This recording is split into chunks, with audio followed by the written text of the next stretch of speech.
How do you create content that sells? How do you create content that brings in sales every single day in your business? In this video, I'm going to give you a framework that I've used over the years to create consistent content that leads to sales in my DMs and all my marketing funnels. Let's dive right in. Before we get to it, I want to ask you to click the subscribe button under this video because videos drop every week here. So once they drop, you get the notification right in your email to come and binge watch something that will scale your business, will help your brand, or whatever it is that you're building. Okay, now let's get right into this content. How do you create marketing content that brings in sales every single time?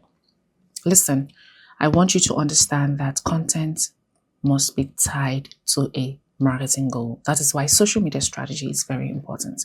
Because when you're mapping out your social media strategy, you're able to identify the goals for your brand. You can do goals per quarter, goals per year, goals per month, whatever it is that you're trying to achieve. But you spread it out across different goals. And you put KPIs that help you achieve those goals, right? Now, in terms of the content you put out every day on social media, I want you to use this framework of mine. This framework is called the VNC framework. V stands for visibility, right? Here, I want you to think about reaching more people.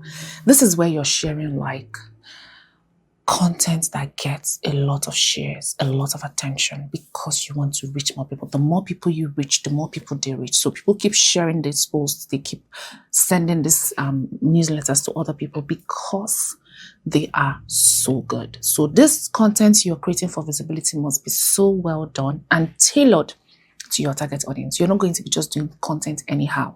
It must be tailored, right? It takes us to N. What am I expecting you to do with N? N is nurture. When you become visible, you need to understand how to build trust and connection, right? This is why with every 3 pieces of content you create, you must create 2 for people who already follow you, who already know things about your industry, and 1 about people who do not know jack about your industry. Why? Because you understand the place of nurturing. People find you every day. Remember, you're visible now. People find you every single day, every other day, every week. You want to be sure that there is content on your page that speaks to somebody who is just starting, as much as it's the bulk of the content is speaking to people who have been in this industry for quite a while or in your niche for quite a while. Now, C is conversion, which is literally getting the sale. The reason why conversion is important is many people stay stuck at V and N. So the shares are deceiving you and making you think that, oh, you have the numbers, you have 1 million followers, you have 1 million people on your mailing list. When you get to C, which is conversion, how many of them buy? You know, this was a quagmire for me. When I hit 10,000 people on my email list, I would send out emails with my offers and people would not buy. And I'm like, what am I doing with 10,000 people? I'm paying for mailing service to host you guys. And I'm here trying to sell mini offers here and there and nobody is buying. So I just sent a message and I'm like, you know what?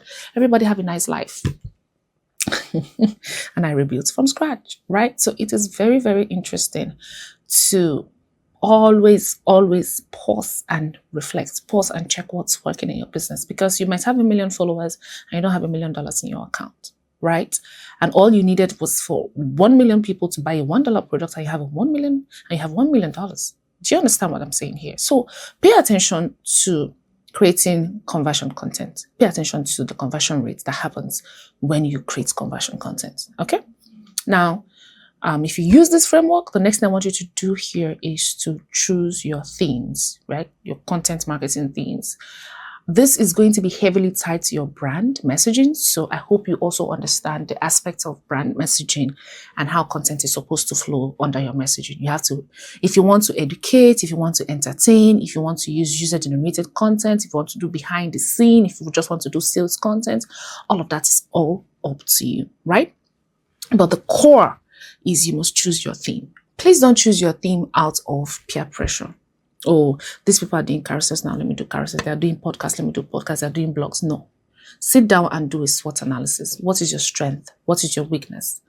Where do you see opportunities in your strength? Where do you see threats in your weakness?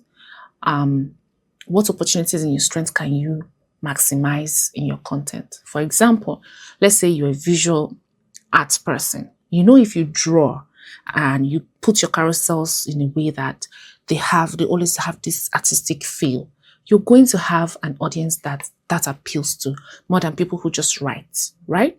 So play to your strengths. If you're good with speaking on camera, you have camera confidence, you're very good with engaging audiences when you speak, you shouldn't be struggling with people who are writing on the platforms where they are writing.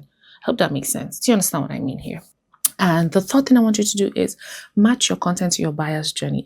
I explained the buyer's journey in this video, so you can go back and watch it to understand what I'm saying. And when you get to the buyer's journey, you should understand how the funnel works. So we have tofu, we have mofu, and we have bofu. So we have on top of the funnel, you're just creating content that gets attention. We have middle of the funnel. In the middle of the funnel, you're building trust. You're using your content to build trust. And bottom of the funnel, you're making your sales, you're asking people to buy what you're selling and all of that, right? Now, what ties it together for me is what I'm sharing right now, which is use a weekly structure. So your content is not all over the place, right? I think in another video, I'm going to break down how you can create a weekly content marketing structure so that it will be very, very, very, very detailed and clear. But use a weekly structure.